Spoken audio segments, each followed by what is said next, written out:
Assalamualaikum warahmatullahi wabarakatuh.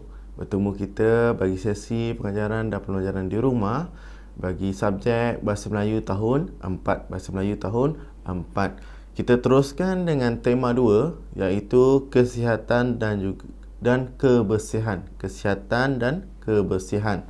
Jadi anak-anak boleh buka buku teks muka suratnya dalam muka surat 21. Bagi topik ini, kita akan membaca petikan yang bertajuk Perihal Penderma Darah. Perihal penderma darah pada muka surat 23. Baik, cikgu akan terangkan dahulu objektif pembelajaran kita pada hari ini.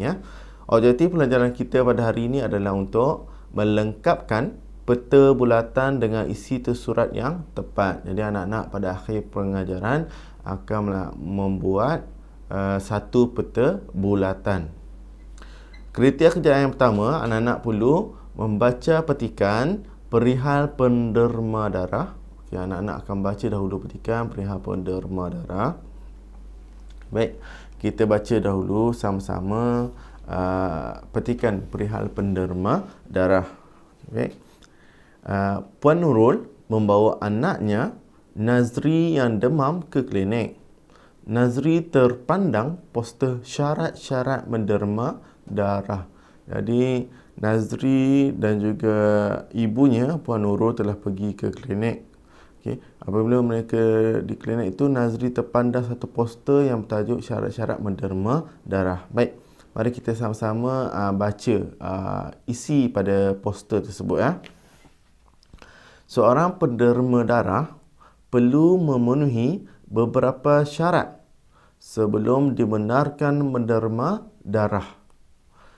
Pertama, mereka perlu berumur antara 18 hingga 60 tahun. Selain itu, mereka juga perlu bebas daripada penyakit kronik. Baik. Jadi syarat yang pertama untuk kita menderma darah, kita mestilah berumur antara 18 hingga 60 tahun. Jadi bagi mereka yang berada dalam lingkungan umur tersebut 18 hingga 60 tahun itu, mereka layak untuk menderma. Okey, baik. Syarat yang kedua, untuk menderma darah juga kita perlu bebas daripada penyakit kronik.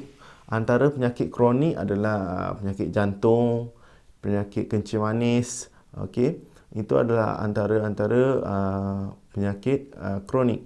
Jadi kalau nak menderma darah, kita mestilah bebas daripada penyakit kronik. Maksudnya kita ni dalam keadaan badan kita dalam keadaan sihat walafiat. Baik.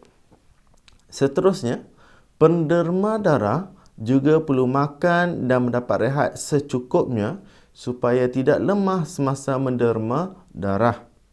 Mereka yang baru mengambil alkohol serta ubatan berjadual tidak dibenarkan menderma darah. Okey, baik. Yang ketiga, apabila kita nak menderma darah, kita kena pastikan kita cukup makan. Okey. Kita pastikan kita mendapat bekalan makanan yang mencukupi. Badan kita berada dalam keadaan yang sihat. Apabila kita makan makanan yang sihat, badan kita akan sihat. Okey, baik.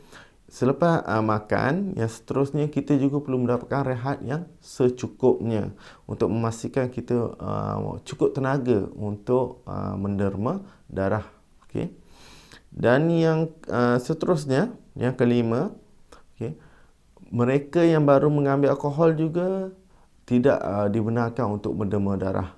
Okey, alkohol, ubat-ubatan. Okey, bagi mereka yang mengambil ubat-ubatan yang secara berjadual, contohnya kalau ada penyakit tadi penyakit contohnya jantung, mereka perlu mengambil beberapa pil setiap hari.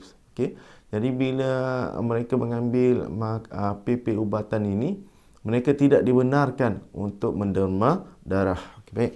Itu ada beberapa, lebih kurang 5 atau 6 syarat-syarat untuk menderma darah.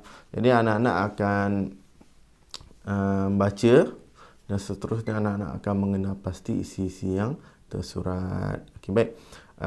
kita berbalik pada kriteria kejayaan kita yang pertama, iaitu membaca petikan. Alhamdulillah, anak-anak bersama cikgu telah pun membaca petikan bertajuk perihal penderma darah.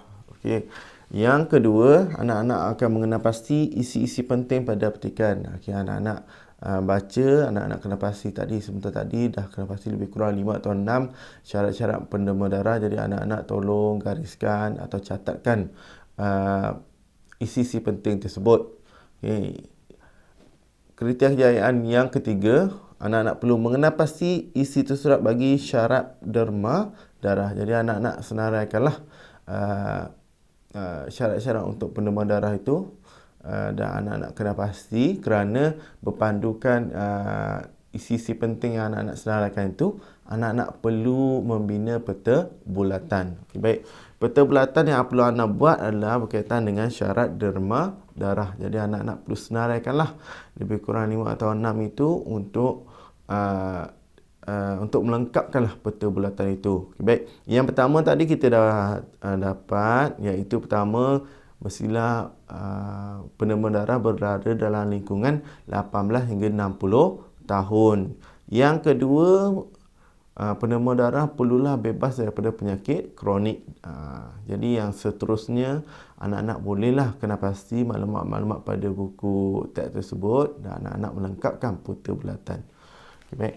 Itu saja dari cikgu untuk sesi pengajaran pada kali ini. Assalamualaikum warahmatullahi wabarakatuh.